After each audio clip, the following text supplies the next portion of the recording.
equipping participants with insights into major transformations within the global energy space, facilitating networking opportunities, and offering potential solutions to the dynamic challenges being encountered by our sector. This year's theme, Investing for the Future, is relevant in light of the current ebbs and flows faced by the international energy sector. In today's discourse, I will concentrate on the present momentum within the domestic energy sector towards achieving long-term growth, much of which I am proud to say that this government has played a leading role in securing. I've asked that during the course of my presentation, they put up to me what is the most telling visual. That slide that was in the President's address this morning, the Chairman's address, that shows all of the work going on offshore, all of the work that is coming on shortly, and all of the future potential work. Today, we stand at crossroads in the energy sector, facing unprecedented challenges, but also unparalleled opportunities. As we navigate this complex landscape, it is imperative that we invest aggressively, but prudently for a sustainable future. We are witnessing a significant shift in global energy dynamics. Climate change, geopolitical tensions, and technological advancements are reshaping how we produce, consume, and think about energy. The path forward requires not just vision, but concrete investment and a belief in our destiny. I say without fear of contradiction that what we have done to propel and secure Trinidad and Tobago's future in the energy sector has been indicative of the confidence in our country, but also reflective of unparalleled competence. According to the World Economic Forum, rapidly industrializing upper middle-class income economies with growing energy demand will need to navigate potential trade-offs between climate mitigation and socio-economic development. The climate transition and its socio-economic effects vary across countries due to their distinct contexts. However, many nations face comparable challenges and may pursue similar strategies for achieving an equitable transition. In 2024, although clean energy investments outpaced historical growth rates, the increase is insufficient to reduce the rising demand of fossil fuels or to replace current fossil fuel usage. Consequently, fossil fuel demand is projected to rise by over 3 million barrels of oil equivalent per day this year alone. According to Rystad's Energy 2025 Energy Outlook, global upstream investments are anticipated to decrease by 2% in 2025, indicating a stabilization following the significant growth experienced earlier in this decade. Investments in deep water projects are forecasted to rise by 3%, propelled by advancements in Guyana, Suriname, Mexico, and Turkey. The global demand for liquids is projected to increase by approximately 1 million barrels per day, with NGL and other liquids expected to contribute an additional growth of over 300,000 barrels per day next year. This demand will be influenced by significant technological and fundamental global trends that are expected to affect international energy markets in the upcoming year. Trinidad and Tobago, as a small oil and gas producer, will be impacted by these global trends. The global movement to clean energy has resulted in government taking steps to diversify and strengthen our energy sector. However, this has not been at the expense of oil and gas, which are the mainstay of our economy and will remain so for the foreseeable future. Our strategy has been to accelerate the exploitation of our oil and gas resources, which is in keeping with industry trend and the market requirements. You would have observed government's aggressive interventions in our sector as we completed back-to-back bid rounds under my tenure, negotiating and awarding new contracts, even though we are a mature province. We pushed our upstream gas producers to work with us, spurring a resurgence of real investment in Trinidad and Tobago. We also received better returns on our natural gas for our citizens as a direct result of work we began in 2018, securing prices for our gas that have averaged 15 to 55% higher than the traditional Henry Hub and other outdated indices. We respectfully negotiated and obtained that basket of indices that now includes Asian, European, and liquids pricing as the new and accepted formula for our gas. In its June 2024 publication, the International Energy Forum maintained that more investment in new oil and gas supply was needed to meet growing demand and maintain energy stability.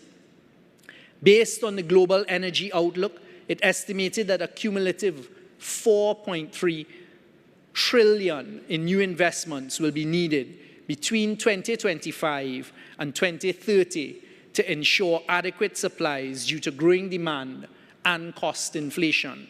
This augurs well for Trinidad and Tobago, as the global industry has seen a turnaround by the oil majors who have cut back on their renewable plans and shifted their focus to their oil and gas segments. As a consequence, there remains a strong interest by energy companies in proven hydrocarbon provinces. Ladies and gentlemen, do not for a moment underestimate the role that we here in Trinidad and Tobago have played in that global shift, being one of the only voices over the last 4 years when there was huge pressure on the oil majors to reduce their investments in new global oil and gas exploration. The role that we played, the Honourable Prime Minister and myself, in energy international conferences and also in meetings, pushing back quietly but responsibly on this. And I'm happy today that you have seen that paradigm shift take place.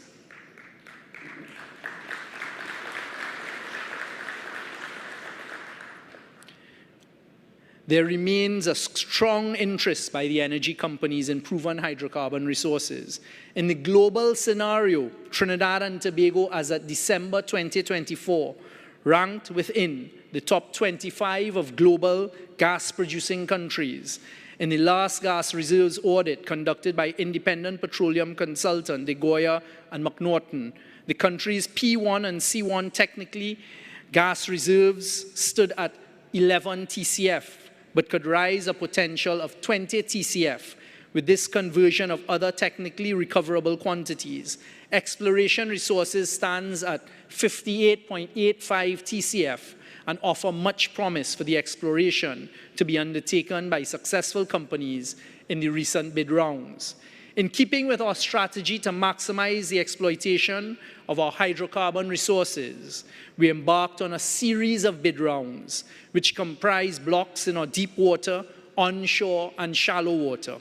All of our recent bid rounds have resulted in the grant of production sharing contracts or exploration and production licenses to the successful bidders. The outcome of grants and licenses will result in an upsurge in the level of domestic upstream activity over the next 5 years. Activity is already rising and taking place in particular over the last 12 months, all of which we, the government, played significant roles in. In 2023, production sharing contracts were issued to a consortium of BP Exploration Operating Company Limited and BG International Limited, Shell, for blocks 25A, 25B, and 27.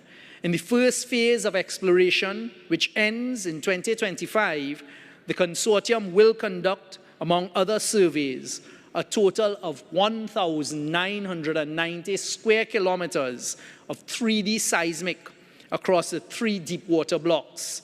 Subject to the results of the survey, the consortium has committed to a well program in the second phase with a combined investment of US $128,370,000 over a 3-year period. Preliminary estimates indicate a potential of 2.04 TCF of natural gas within these blocks and over 400 million barrels of liquid hydrocarbons. We saw the completion of program of seismic activity in 2024 on these 3 deepwater blocks, followed by the immediate contracting of the same specialized vessel to conduct seismic surveys over the Manikin-Coquina field. Literally a few weeks after, we had secured the license for that field from the government of Venezuela. This amazingly was followed by the surveying of a shallow water block only days after we completed the negotiation and execution of a PSC for a block with Shell. That, ladies and gentlemen, is a perfect example of the current state of our energy sector. Unprecedented and reflective of confidence and competence. The issue of acreage for exploration continued with the onshore bid round, for which bids were received for 8 of the 11 blocks on offer. Following an evaluation process, licenses were issued to the successful bidders for the Aripo, Buenos Aires, Caruma, Cepero, and St. Mary's blocks in June 2024. The exploration and production licenses are for a period of 6 years, during which the licensees are required to undertake work programs which comprise geological studies, the acquisition and reprocessing of seismic data, and the drilling of wells. In the first 2 years, the licensees have undertaken to reprocess 1,826.22 line kilometers of 2D seismic data and 152 square kilometers of 3D seismic data. The licensees have also committed to drill at least 25 new exploration wells with depths ranging from 1,000 feet to 9,000 feet. The drilling program commences with 23 exploration wells in the remainder of the 6-year term. An estimated sum of US $84.2 million is expected to be invested in our onshore exploration and production program. In 2023, bids were also received for 13 shallow water blocks. 3 bidders, namely EOG Resources, Trinidad Limited, BP Exploration Operating Company Limited, and BG International Limited, Shell, submitted 6 bid proposals for 4 of the blocks on offer. Following an evaluation process, production sharing contracts were granted to EOG Resources Trinidad Limited for blocks NCMA 4A and Lower Reverse L, to BP Exploration Company Limited for block NCMA 2, and BG International Limited for block UC. It is noteworthy that Shell contracted a seismic vessel that was in Trinidad and Tobago conducting other missions to immediately shoot the seismic on block UC, and that those 2 PSCs with EOG are the first new PSCs for EOG in 20 years in Trinidad and Tobago. Ladies and gentlemen, again, I am proud of our work in getting these things done for Trinidad and Tobago.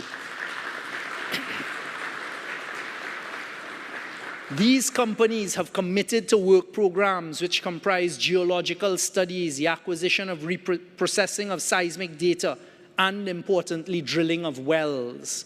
In the first phase of programs, or within 3 years, the companies have undertaken to reprocess 506 square kilometers of 3D seismic data, the acquisition and processing of 700 square kilometers of 3D seismic data with the intent of developing a portfolio that would lead to the drilling of exploration wells. Based on the work program submitted, 1 exploration well is to be drilled in the first phase in Block 4A, and potentially 1 exploration well in each of the other blocks in the second optional phase. The estimated capital expenditure for the shallow water exploration and development program is estimated at in excess of US $1 billion, with the first projected gas to come on stream over the period 2029 to 2036. As we continue to align our strategy to optimize the utilization of hydrocarbon resources, we are pressing on with our bid round program. We believe that the global outlook on fossil fuels, especially concerning oil and gas, has shifted as leading energy firms have reduced their investments in renewables to concentrate on the more profitable and needed oil and gas sectors. It is essential for us to capitalize on this opportunity and continue our efforts to aggressively attract upstream investment. While the bid round has served as a primary method for securing such investments, we are also receptive to out-of-bid rounds proposals. We have shown an ability to work with established upstreamers to ensure the energy security that our country needs. Our deepwater province holds the greatest potential and promise for major oil and gas discoveries. In the recent exploration activity conducted in the deepwater by Woodside, 8 of the 14 wells drilled resulted in an in-place discovery of approximately 10.8 TCF of natural gas, with an estimated 7.2 TCF being potentially recoverable.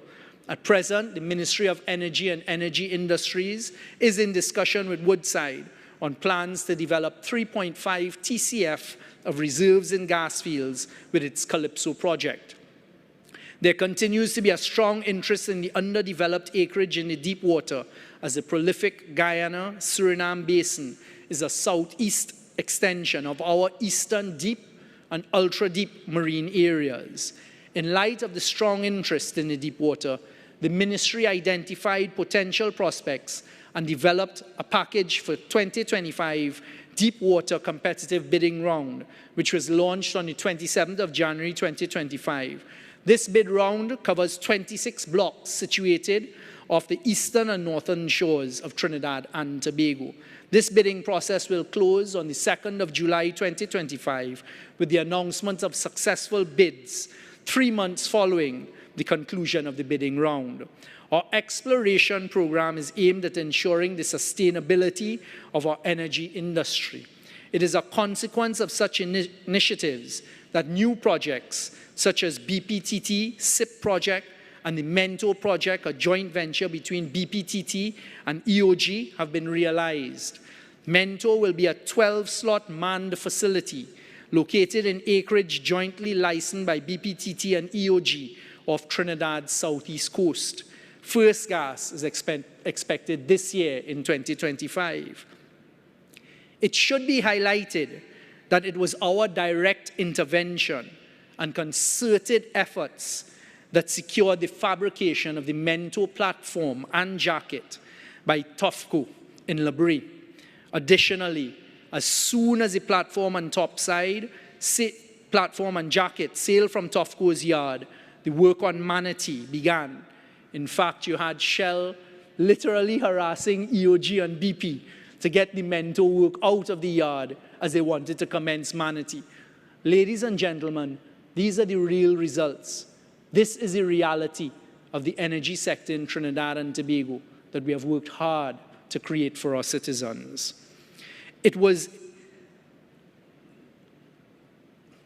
There was absolutely no fabrication work taking place at TOFCO between 2009 to 2017. None. From 2009 to 2017, there was no fabrication work taking place at the TOFCO yard. It was this government, when we came in September 2015, that repeatedly advocated to the boardrooms in London, The Hague, and Houston to use our local fabrication yard. And fortunately, due to the strong relationships that we built, work restarted at TOFCO in 2017 with the Juniper platform. SIP is BPTT's third subsea development. It will include 7 wells and subsea trees tied back to BPTT's existing Juniper platform via flexible flow lines. The SIP gas field is located 78 kilometers off the southeast coast of Trinidad within the East Mayaro block. First gas is expected this year in 2025. Each project has the capacity to deliver up to 300 million standard cubic feet of gas per day. SIP was sanctioned by the BP leadership at a meeting in London with the Honourable Prime Minister Dr. Rowley and myself, like many of our recent projects, as a direct result of our intervention, advocacy, and the strong relationships we built with the leadership from 2015 to now. The next major phase of upstream development will comprise BPTT's Ginger project, another joint venture between BPTT and EOG in the Coconut project, and Shell's Manatee project.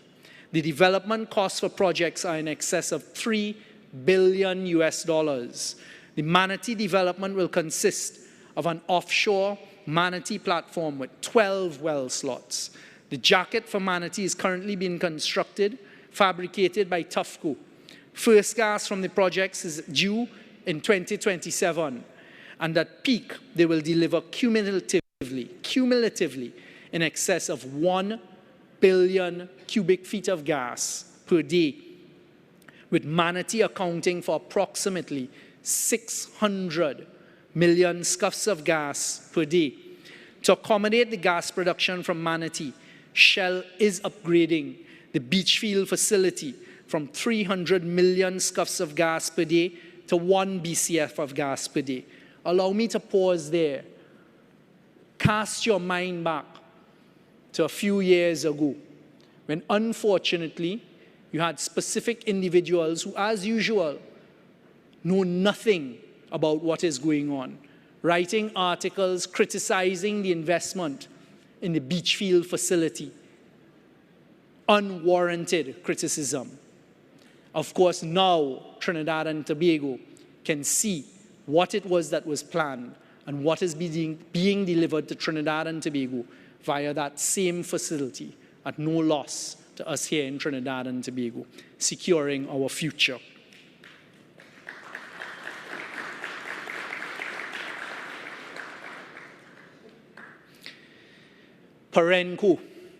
Perenco recently acquired BPTT's gas fields and is set to expand its gas portfolio with the development of Onyx gas field, which is located in its Puitique field, subject to final investment decision.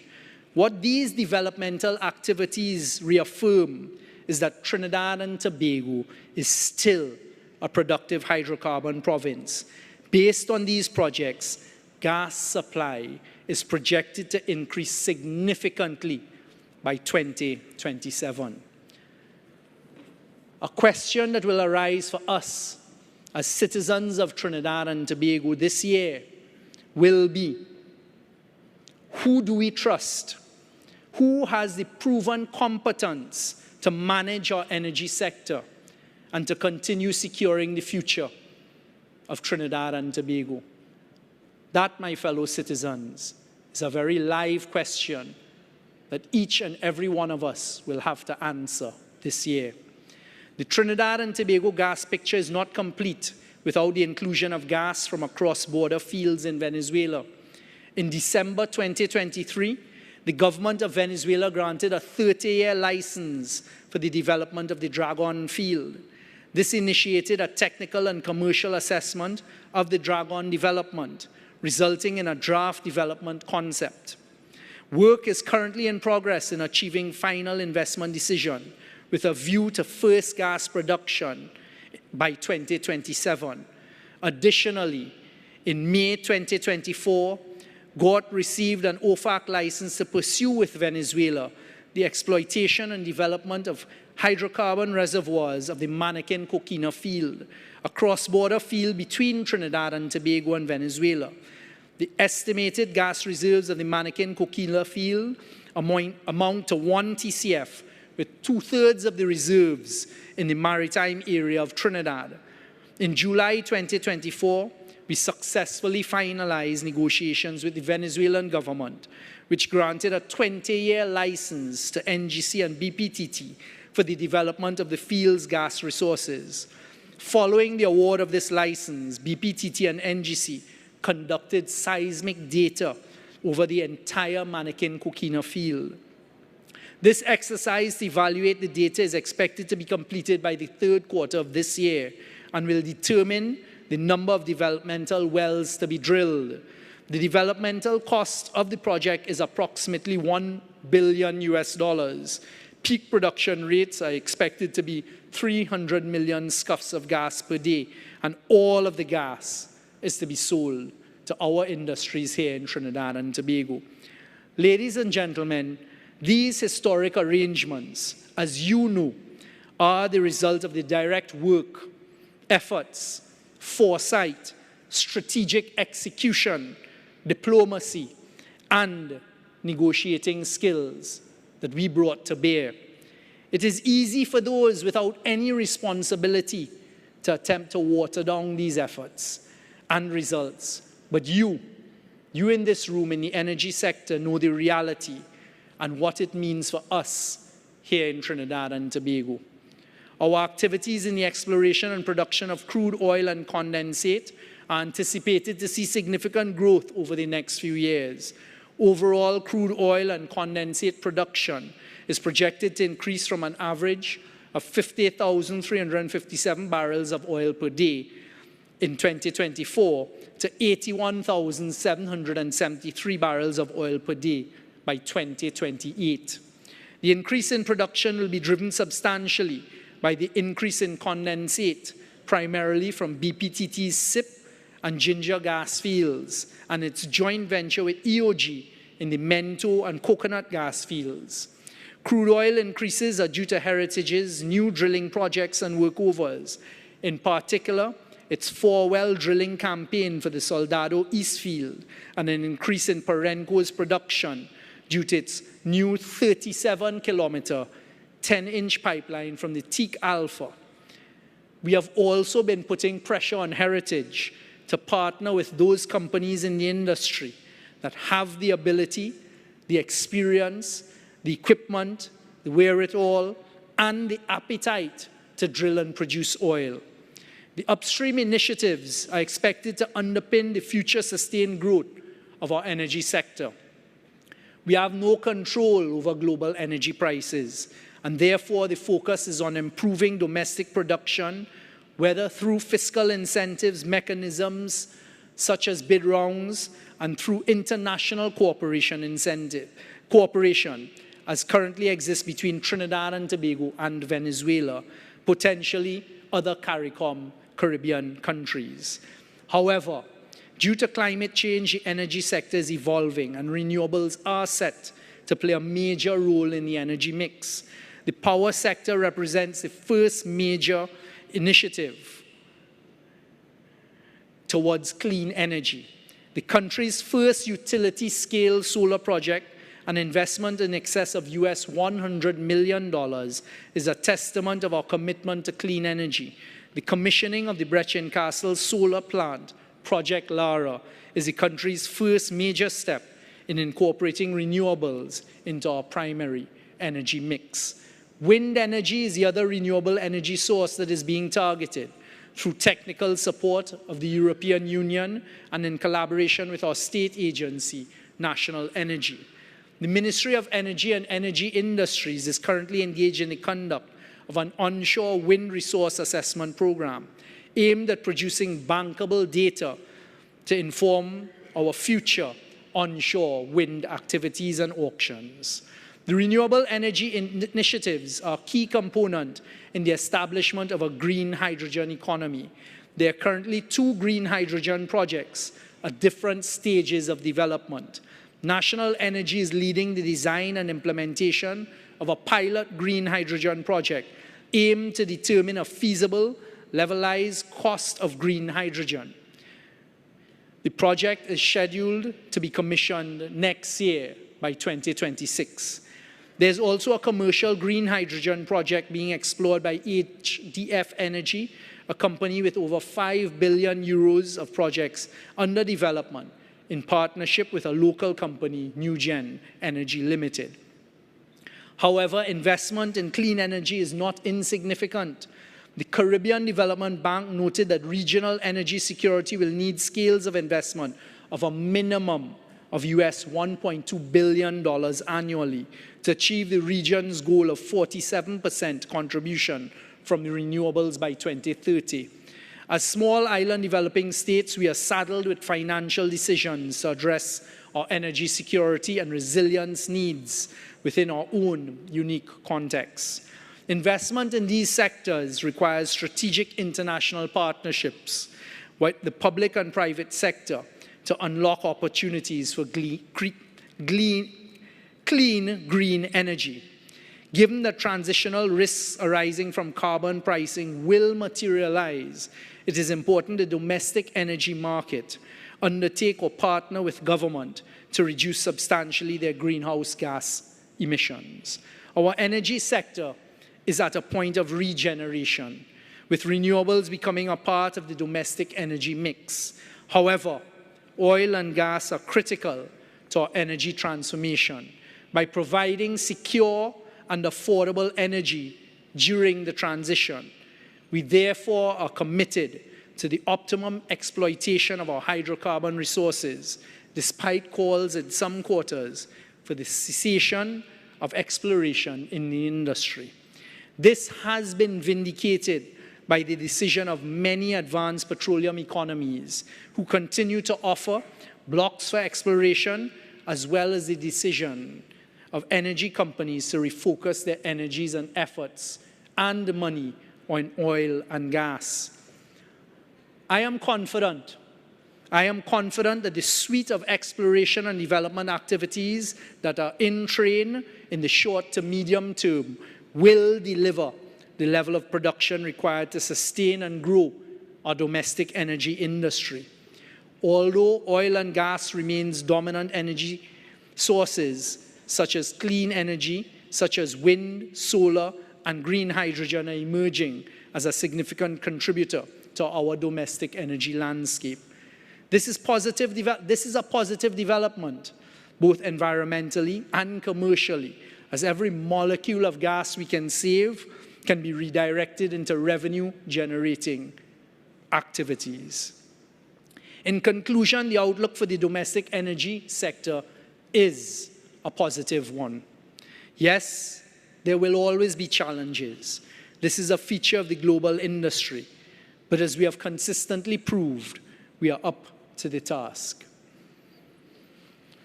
Ladies and gentlemen, at this stage, allow me the indulgence of getting a little personal. I would like to use this opportunity and platform to single out a particular patriot in the room, someone who believes in Trinidad and Tobago and its potential, someone whose eyes always lit up whenever seismic interpretation and rock structures were the topic of conversation, someone who championed the balancing of returns for our citizens of Trinidad and Tobago from our natural gas resources, whilst respecting those who invest billions in the sector to make it happen. A man who has had the faith in our ability to negotiate the future of Atlantic LNG, pricing, the petchem industry, cross-border deals, and who supported me when leading some of the most difficult negotiations ever undertaken in our sector. I would like to invite you to join me in thanking Dr. the Honourable Keith Rowley for all that he has done for Trinidad and Tobago's energy sector as our Prime Minister for the last 9.5 years. Thank you. Thank you, Dr. Rowley. Unfortunately, he's left the room, but I would ask that we give him a standing ovation for what he did and led. Thank you.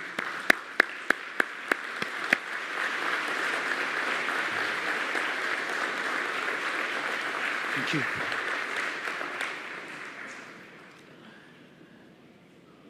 My last personal indulgence. We're standing on the brink of the next chapter of Trinidad and Tobago. And I invite all of you in the room who have a vested interest in our positive growth and our future to join with me on the next stage of the journey. Join with me as I take on the mantle and the task of new responsibilities, all driven by a burning desire to serve my country of Trinidad and Tobago. I thank you in advance for your willingness to work with me to take this country to where I believe we can go as we achieve our fullest potential in the next few years. In closing, congratulations are due to the Energy Chamber for successfully organizing yet another conference. Your continued excellence has solidified this event as a key fixture in the energy sector's calendar. It was an honor to speak at this conference as the Minister of Energy and Energy Industries. I wish all participants a fulfilling experience, and I look forward to joining you in the future with maybe another hat on my head. Thank you for your attention.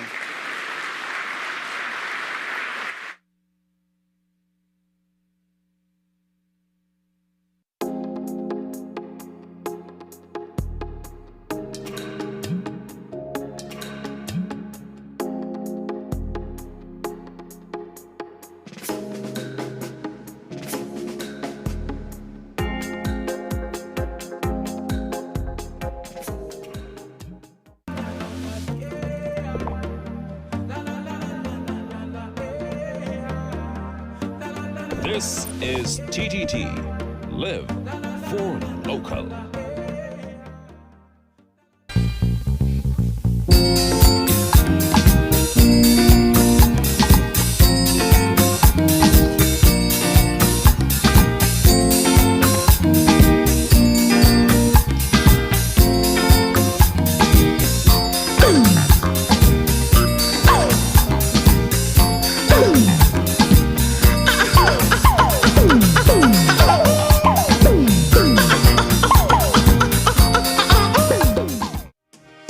Carnival starts with TTT, your all-access pass to the greatest show on earth, from Panorama to Calypso Fiesta, Kaisorama, the hottest fets, and the Parade of the Bands. TTT takes you front and center. This season, we're bringing the vibes, energy, and all the Carnival coverage you need, right here on the home of Carnival, TTT.